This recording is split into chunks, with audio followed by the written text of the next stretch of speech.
যারা আমার মতন গরিব আছেন, গরুর মাংস খাসির মাংস কেনার সামর্থ্য নাই, তাদের জন্য আজকের এই ভিডিওটা। তো আসসালামু আলাইকুম, সবাই কেমন আছেন?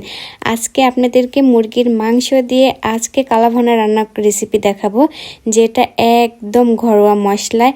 আর যারা তো খাসির মাংস গরুর মাংস আমার মতন গরিব আছেন, কিনতে পারেন না, খেতে পারেন না, তাদের জন্য এই ভিডিওটা। তো আশা করি সবাই ফুল ভিডিওটা দেখবেন। তো এই কালাভুনা রান্না করার জন্য প্রথমে আমি মশলা বানিয়ে নিব। তার জন্য আমি এখানে নিয়েছি জয়ফল নিয়েছি 1/4 ভাগ, দিয়েছি জয়ত্রী আর দিয়েছি এলাচ আর হলো গোলমরিচ দিয়ে এখন এগুলো হালকা একটু নেড়ে নিলাম। তারপরে দিলাম এখানে জিরা 1 চামচ আর দিয়েছি রাঁধুনি মশলা 1 চামচ দিয়ে এগুলো সুন্দর করে আমি ভেজে নিলাম। তো তারপরে এখানে আমি নিয়েছি প্রায় আধা কেজির উপরে মুরগির মাংস। তো মাংসের সাথে এখন আমি অ্যাড করে দিলাম পেঁয়াজ কুচি।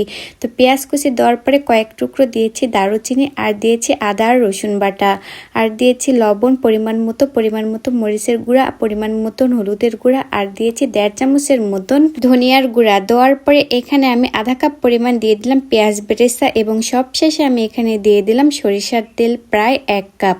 তো সরিষার তেল দিয়ে এখন আমি এই মাংসগুলো সুন্দর করে মাখিয়ে নেব, যাতে সব মশলাগুলো মাংসের ভিতরে ঢুকে যায়। আর মাংসটা একটু বেশিক্ষণ ধরে মাখাতে হবে, তাহলে কিন্তু এই মাংসটা খেতেও অনেক ভালো লাগবে। প্রায় আমি 1 থেকে 1.5 মিনিট ধরে সুন্দর করে মাখিয়ে নিলাম। তারপরে হাতে যে মশলা ছিল, সে মশলা তো হাতে লেগে আছে, সে হাতটা ধুয়ে একটু পানি দিলাম, দিয়ে এখন আমি ঢাকনা দিয়ে ঢেকে এই মাংসটা আমি কষিয়ে নেব। তো তার জন্য এখন ঢাকনা দিয়ে ঢেকে এখন আমি জাল করে নিচ্ছি।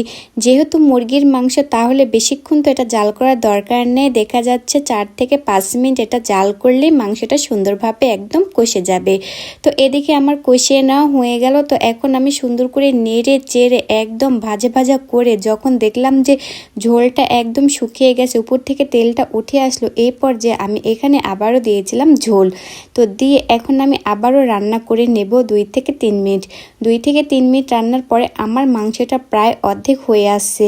এখন নেড়ে চেড়ে যে মশলাটা আমি ভেজে রাখছিলাম, সেটা কিন্তু আমি ব্লেন্ডারে ব্লেন্ড করে নিয়েছি। চাইলে কিন্তু আপনারা শিল্পাটাও বাটতে পারেন। তো এখন ব্লেন্ডারে ব্লেন্ড করেছি যতগুলো মশলা, সবগুলো কিন্তু এখানে দিতে হবে, তাছাড়া কিন্তু এটা খেতে অনেক ভালো লাগবে না। তো আমি সব মশলা দিয়ে এখন নেড়ে চেড়ে আরও বেশিক্ষণ এটা রান্না করে নেব, 2 থেকে 3 মিনিট। তো এখন ঢাকনা দিয়ে ঢেকে আবারও আমি এটা রান্না করে নিচ্ছি। তো ঢাকনা দিয়ে ঢেকে 2 থেকে 3 মিনিট রান্নার পরে দেখেন ফাইনাল লুকটা কত সুন্দর হয়েছে মাংসটা। তো আপনারা চাইলে কিন্তু এইভাবে রান্না করে খেতে পারবেন, একদম গরুর মাংসের মতন কিন্তু লাগছিল খেতে। আমি তো ভাবতেই পারিনি যে মুরগির মাংস দিয়ে এত সুন্দর করে রান্না করা যায়। আপনারা যারা আমার এই ভিডিওটা দেখতেছেন, এইভাবে যদি রান্না করে দেখবেন, যদি ভালো না লাগে তারপর আমাকে কমেন্টে এসে জানাবেন। তো ফাইনাল লুকটা দেখেন, মাশাল্লাহ আমার এই মুরগির মাংসটা কত সুন্দর হয়েছে। তো আজকের রেসিপিটা এই পর্যন্ত, সবাই ভালো থাকবেন।